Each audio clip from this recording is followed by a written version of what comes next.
let's go. Spain, here we come. Madrid specifically, we've got our travel guides already. So get ready for the best tips for your ultimate Spanish adventure. I think one of the coolest things about Spain is how they blend history and like modern life. You can go from like these ancient plazas and then bam, you're in a super modern art gallery. Okay, so get this, over 18,000 restaurants just in Madrid alone. That's a lot of food. But before we get lost in all the tapas, let's figure out the basics, right? Absolutely. Planning's key, especially if you're thinking about any of the big attractions. Like the Tour Bernabéu. It's a total game changer to get your tickets online beforehand. You can often find some discounts that way. Plus, you'll skip those crazy long lines. Yeah, save that vacation time for more fun stuff. And speaking of planning, let's talk weather. Spain can be kind of unpredictable throughout the year. Spring's usually pretty nice. Think like 15 degrees C, maybe a little rain. Summer heats up like 25 degrees C, but stays pretty dry. Then you've got autumn, nice mix of sunshine and mild temperatures, around 17 degrees C. And if you're brave enough for winter, get ready for cooler 7 degrees C days. Not much rain, though. And remember, those are just averages. You never really know with Spain. I was in Seville once, early spring, and it was already warm enough to swim in the hotel pool. All right, so let's get to the heart of it. Madrid, the heart of Spain. It's such a vibrant city, so much energy. It really is. And for art lovers, you have to check out the Prado Museum. It's got masterpieces by like Velázquez and Goya. Imagine standing in front of Las Meninas. You can practically feel the history. And then for some peace and quiet, Retiro Park is the perfect escape. It's got these beautiful gardens, a lake, even a crystal palace. Wow, sounds beautiful. And we can't forget those classic Madrid spots like Plaza Mayor and Puerta del Sol. Just got to watch out for pickpockets in those crowded areas. Oh, yeah. Definitely be mindful. Another must-see is Gran Via. It's like Madrid's Times Square. Awesome architecture, theaters, shopping galore. And here's a fun fact. Madrid actually has a piece of ancient Egypt. The Temple of Dibud is a gift from Egypt to Spain. Wait, what? A piece of Egypt in Spain. Okay, I'm adding that to my list right now. It's pretty cool. And speaking of history, Madrid's got a ton of royal history, too. You've got the Royal Palace, the official residence of the Spanish royal family, and the Almudena Cathedral. It's this incredible mix of architectural styles. You could easily spend a whole day just exploring those two. All right, and I know we can't talk about Spain without mentioning football, or as they say in Spain, football. Madrid is home to two of the biggest names in the game, Atletico de Madrid and Real Madrid. And that rivalry is legendary. It's not just a game there, it's part of the city's identity. Atletico de Madrid play at the Wanda Metropolitano. It's this super modern stadium, holds over 68,000 fans. They even hosted the Champions League final there back in 2019. Wow, that's huge. And then you've got Real Madrid. They play at the Santiago Bernabéu. We'll be doing a whole deep dive into the Tour Bernabéu experience later.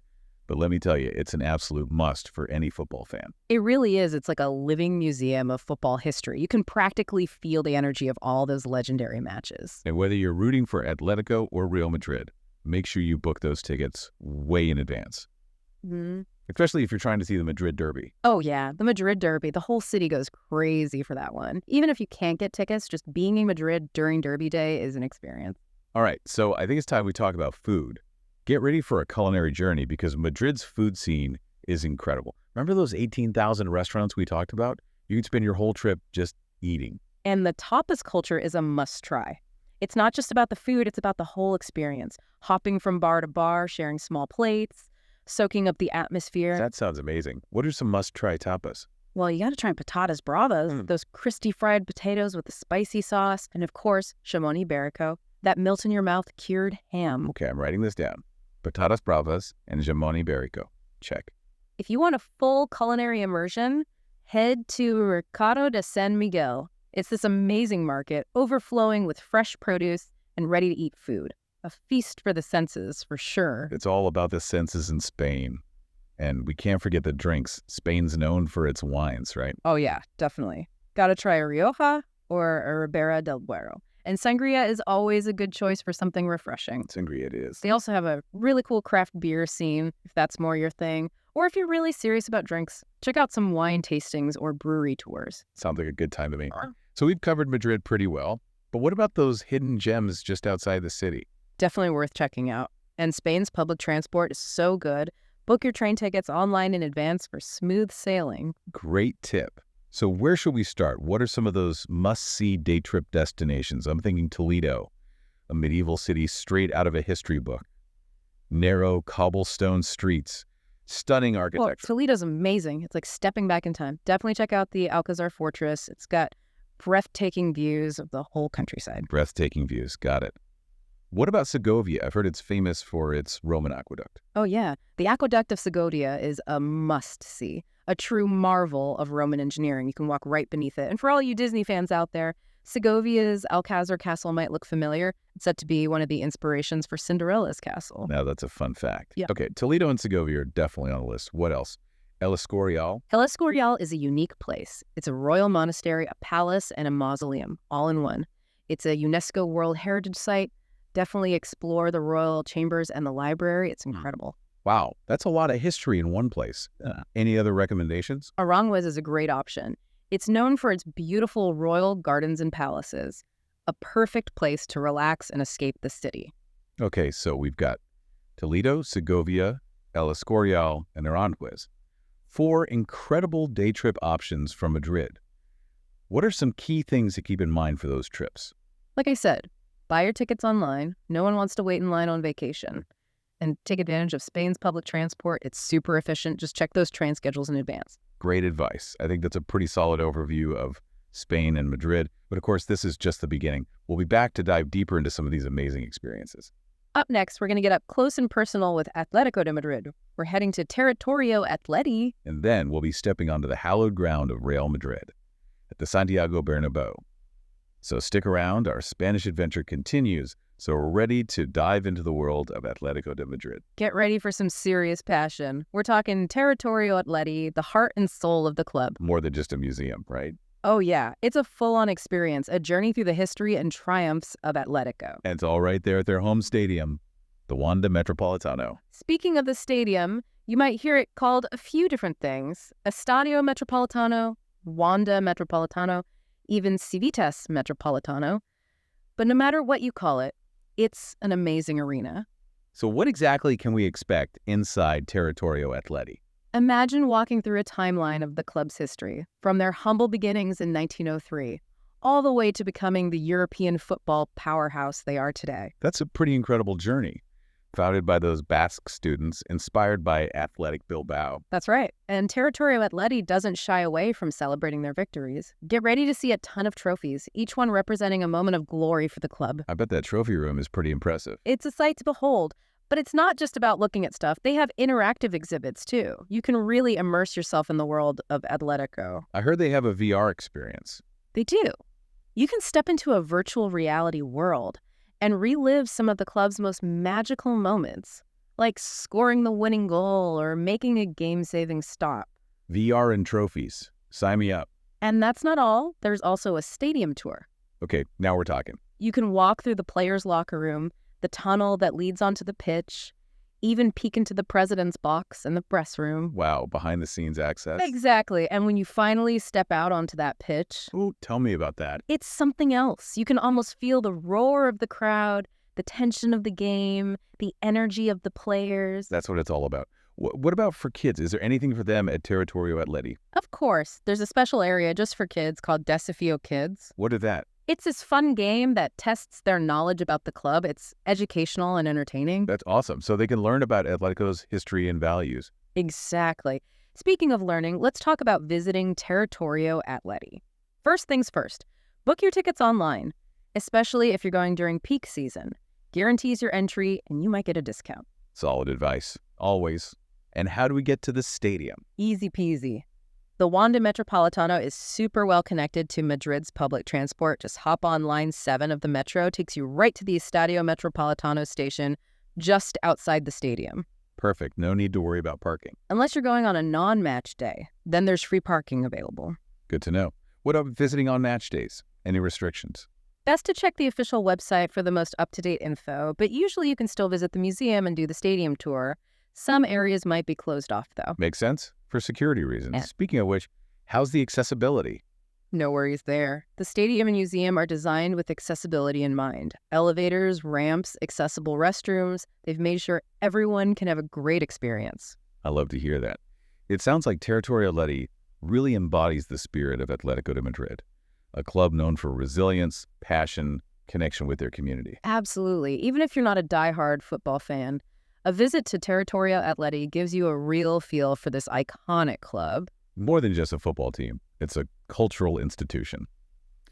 Okay, Territorio Atleti is officially on my Madrid must-see list. You won't regret it. Now, ready to switch gears? Let's step into the world of Real Madrid. Bring on Los Blancos. Let's explore the legendary Santiago Bernabéu Stadium and experience the magic of the Tour Bernabéu. Get ready to be wowed.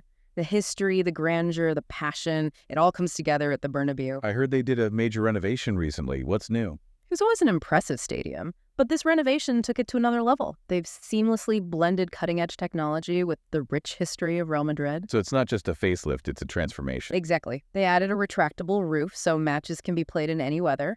And the outside has this sleek, modern design now. I bet the atmosphere inside is electric on match days.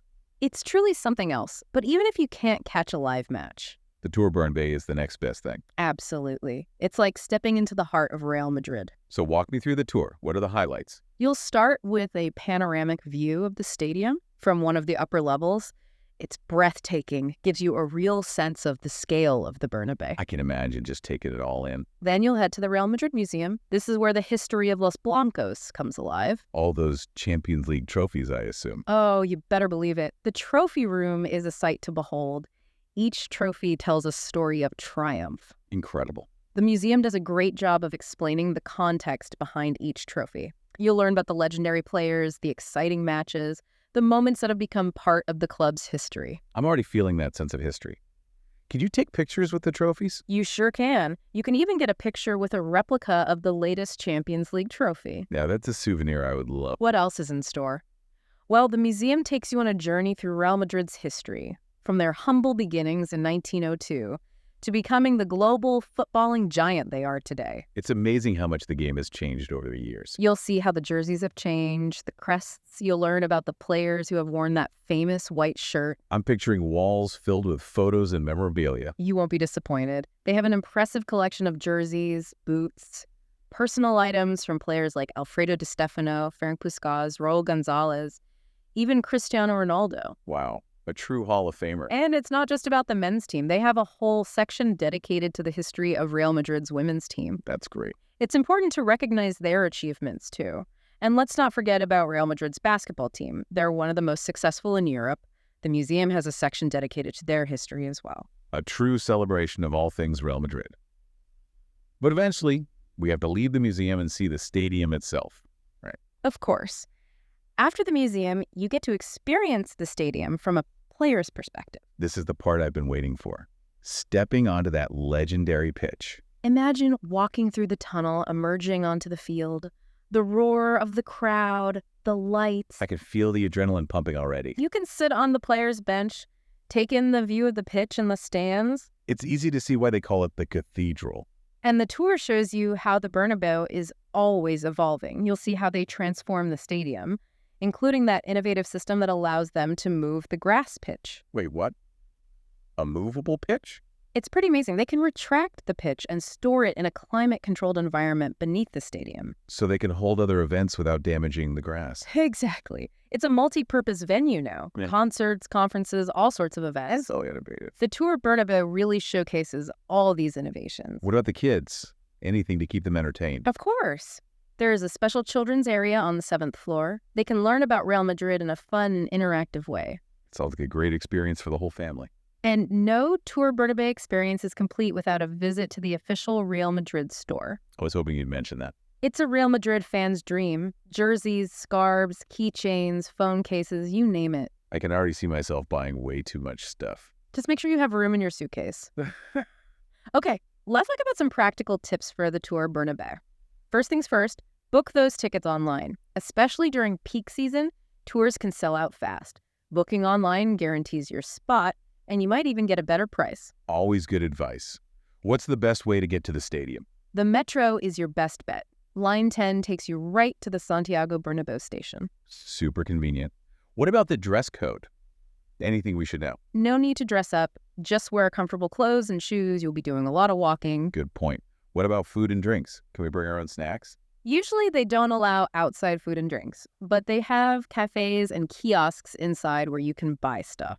Makes sense. Any tips for taking photos and videos? Make sure your phone or camera is charged before you go. And don't be afraid to get creative with your shots. I want to capture every moment. Don't forget to share your pics on social media using hashtag Tour Bernabéu. I'll definitely be posting. Anything else we should know before we move on? Remember that the Bernabéu is constantly evolving, so check the official website for the latest info, tour availability, schedules, any special events. Great reminder. I think we've covered everything our listeners need to know to plan their amazing Tour Bernabéu experience. We've given them a good taste of what to expect. So are we ready to leave the city behind? Time for those day trips. Let's go. Get ready for medieval cities, fairy tale castles, and peaceful gardens. Let's start with Toledo, a city straight out of a history book. Toledo is a UNESCO World Heritage Site. And for good reason. It's a city full of history, from Roman walls to medieval architecture. I love that mix of cultures. It's a melting pot. Christians, Muslims, and Jews all lived there together for centuries. You can explore the cobblestone streets, the cathedrals, the synagogues, and mosques. It's like traveling back in time. And don't miss the Alcázar, that grand fortress overlooking the city. The views from there are amazing. Okay, Toledo is a must-see. What about Segovia? That Roman aqueduct is calling my name. The aqueduct of Segovia is incredible. Built in the 1st century AD and still standing today. Imagine walking beneath those arches. It's amazing how those ancient structures have survived. And then there's the Alcázar Castle in Segovia. Rumor has it that it inspired Walt Disney himself. The fairy tale castle. Exactly. It's perched on a rocky crag overlooking the city. Those towers and turrets, definitely fairy tale vibes. Okay, Segovia is definitely going on the list. What's next? Let's talk about El Escorial, a blend of history, religion, and architecture. I've heard it's a symbol of Spanish power. You're right. El Escorial is a huge complex. Royal palace, monastery, and mausoleum, built by King Philip II in the 16th century. It's a testament to the power of the Spanish Empire at that time. Sounds like you could spend a whole day exploring it. You could easily spend hours wandering through the rooms, admiring the frescoes, getting lost in the library. Thousands of ancient manuscripts, you say? That's right. And then there's the Royal Pantheon, the mausoleum. It's a somber but awe-inspiring place. A reminder of the legacy of the Spanish monarchy. Exactly. And last but not least, we have Aranjuez, known for its peaceful gardens and palaces. A bit of a change of pace after all that history. Aranjuez is the perfect escape from the city. Imagine walking along those avenues, seeing the fountains, maybe even taking a boat ride on the Tagus River. Sounds so peaceful. And you can visit the Royal Palace of Aranjuez. It was a spring residence for the monarchs. A perfect mix of nature and history. So what are your top tips for planning these day trips? Booking transportation in advance is key, especially if you're traveling during peak season. Especially if we're relying on trains or buses. Exactly. Spain's public transport is great, but it's always best to book your seats ahead of time. What about timing? How much time should we spend at each place? I'd say at least a full day for each. To really experience the history and culture, you can always adjust based on your interests and time. But don't rush it. I agree. It's all about savoring the experience. And speaking of savoring, don't forget the food. Each region has its own specialties. Oh yeah, we can't forget the food. In Toledo, you have to try the traditional marzipan. And in Segovia, the roast suckling pig is a must. Okay, my mouth is watering already. What about Aranjuez? Aranjuez is known for its strawberries, especially during the spring and summer. So we got history, culture, and amazing food. It's a feast for the senses. Any final words of wisdom before we move on? While these 4 destinations are fantastic, remember there's a whole world of wonders waiting to be discovered in Spain. Don't be afraid to venture off the beaten path. Sometimes the best experiences are the unplanned ones. Embrace spontaneity, keep that sense of adventure alive. You might be surprised by what you find. I think we've given our listeners all the info they need. Yeah. To plan some amazing day trips from Madrid. A solid foundation for sure. So we've covered a lot of ground in our Spanish adventure. From the heart of Madrid to those awesome day trips. We've explored history, art, culture, food, even the passionate world of Spanish football. But before we say adios, let's sum it all up, right? Some key takeaways for our listeners. Good idea. Let's leave them with a lasting impression of Spain. All right, so top 3 things that make Spain a must-visit. That's a tough one. But I'd say first, the sheer diversity of experiences. Vibrant cities, charming towns, stunning coastlines, mountains. There's really something for everyone. Yeah, it's a destination that can appeal to so many different types of travelers. Absolutely. Second, the history and culture. I mean, you've got Roman ruins, medieval castles, cathedrals, museums. Spain's past is so rich and fascinating. It's like stepping back in time. And third, the way Spain celebrates life. The people are so welcoming, the food is amazing, the festivals are full of energy. It's a country that truly comes alive. So whether you're looking for adventure, relaxation, culture, or just a good time, Spain has it all. And I think we've done a good job of showing that in our deep dive. We've explored Madrid, delved into Spanish football, even escaped the city to find those hidden gems. And hopefully we've given our listeners the inspiration they need to plan their own amazing Spanish adventure. I think we have, but before we wrap up completely, I want to leave our listeners with a question to think about. Okay, I'm listening. We've talked about some of the iconic destinations, but what about the hidden gems? What off-the-beaten-path adventures will you discover? What unique memories will you make in Spain? Those are great questions. I think the beauty of travel is finding those answers along the way. Exactly.